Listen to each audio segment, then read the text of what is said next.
కొండపై గృహలో స్వయంభుగా వెలిసిన శివలింగం. స్వయంగా అక్కదేవతలే పూజలు చేసిన శివలింగం. అసలు ఈ కొండ ఎక్కడ ఉంది, ఎలా వెళ్ళాలి, గృహలో ఉన్న శివయ్యని మనం ఎలా దర్శించాలి, ఇవన్నీ మీకు నేను ఇప్పుడు చెప్తాను. ఫాస్ట్ అయితే ప్లీజ్ మన ఛానల్ని సబ్స్క్రైబ్ చేసుకొని స్కిప్ చేయకుండా ఫుల్ వీడియో చూడండి. అలానే ప్లీజ్ వీడియోని లైక్ చేయండి. శ్రీ కోన గవేశ్వర స్వామి క్షేత్రం.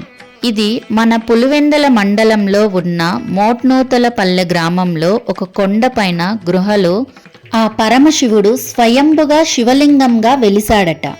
2020 సంవత్సరం వరకు శివయ్య దర్శనానికి దారి లేక భక్తులు నానా అవస్థలు పడేవారట. ఆ తర్వాత ఆ రాళ్ల దారి రహదారిగా మారిందట. అంతేకాకుండా దర్శనానికి పిల్లలతో వచ్చేవారు ఇబ్బంది పడకుండా ఇక్కడ పిల్లలు ఆడుకునేకి ప్లేయింగ్ ఏరియా కూడా కట్టించారు. ఈ ఆలయం దగ్గర జనాలు ఎక్కువగా శివరాత్రి టైంలో, అలానే ఏదైనా పండుగల టైంలో కనిపిస్తుంటారు. నార్మల్ డేస్లో చాలా తక్కువ మంది వస్తుంటారు. సో మీరు గనక నార్మల్ డేస్లో శివయ్య దర్శనానికి వెళ్ళాలనుకుంటే చాలా మంది వెళ్ళండి, ఒకరు ఇద్దరు అలా వెళ్ళకండి. అసలు గృహలో శివలింగం ఉందని ఇక్కడ దగ్గరలో ఉన్న గ్రామస్తులకు ఎలా తెలిసిందంటే 100 ఏళ్ల క్రితం పశువులు మేపుకోవడానికి వచ్చిన కొంతమంది గ్రామస్తులకు కొండల్లో ఓ కోనేరు కనిపించిందట. అది పసుపు కుంకుమలతో నిండిపోయి ఉండడంతో వారు ఆశ్చర్యానికి గురై అన్వేషణ మొదలు పెట్టారట.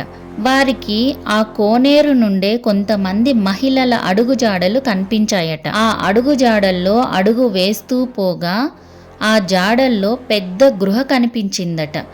అక్కడ ఓ రాయి దేదీప్యమానంగా కనబడిందట. ఇదేంటో కనుక్కోవాలని మరుసటి రోజు మరికొంతమందితో వచ్చి చూడగా ఆ రాతి లింగానికి పూజలు జరిగినట్లు తెలిసిందట.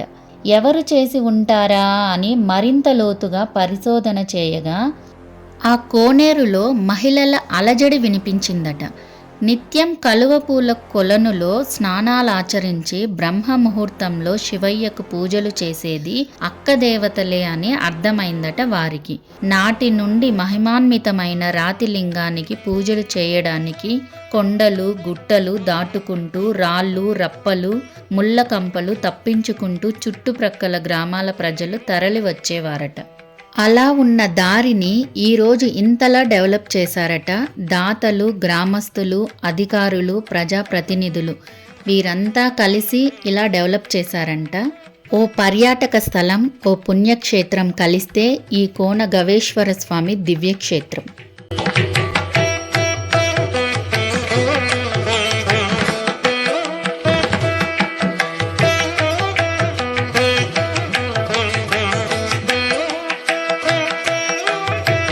టెంపుల్ దగ్గరకైతే వచ్చేసాము. ఇక్కడ ఈ కొన్ని స్టెప్స్ ఎక్కగానే ఫస్ట్ అయితే మనము నందీశ్వరుడిని దర్శనం చేసుకుంటాము. తర్వాత లోపల ఆంజనేయ స్వామిని, అక్కదేవతల్ని, శివయ్యని అందరినీ దర్శనం చేసుకోవచ్చు.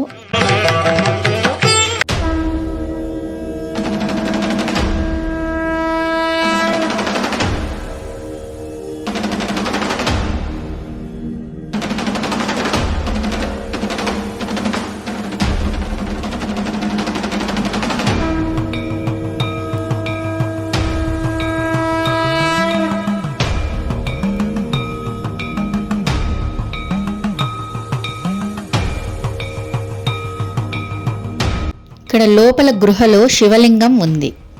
లోపల గృహలోకి ఎలా వెళ్ళాలి అని భయపడాల్సిన అవసరం లేదండి. ఎందుకంటే లోపల కూడా స్టెప్స్ కట్టించారు, అలాగే ఫ్లోరింగ్ కూడా చేపించారు.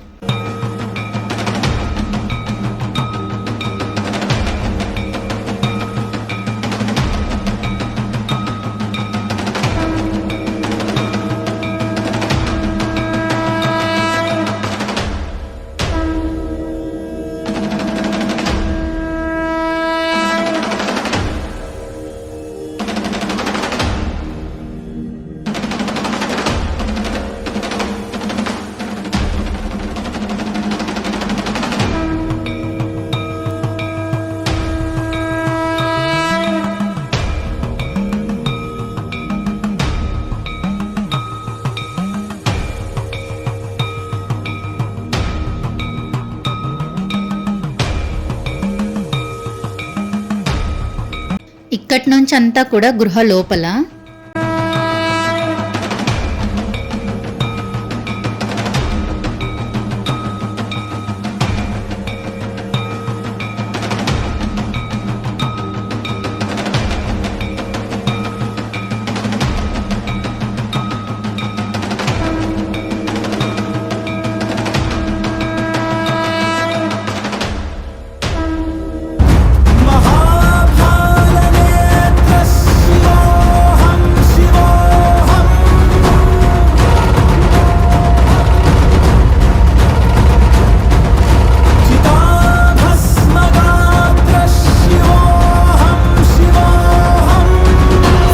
దర్శనం అయిపోయిన తర్వాత పక్కనే ఇలా రాళ్లతో ఒక రాయి పైన మరొకటి పెట్టి పేర్చుతుంటారు. ఇలా ఇక్కడ పెడితే ఫ్యూచర్లో వారి ఇంటి కల నెరవేరుతాదని భక్తుల విశ్వాసమట. వీడియో కనుక మీకు నచ్చింటే ప్లీజ్ సబ్స్క్రైబ్ చేసుకోండి మన ఛానల్ని. అలానే లైక్ చేయడం మర్చిపోకండి.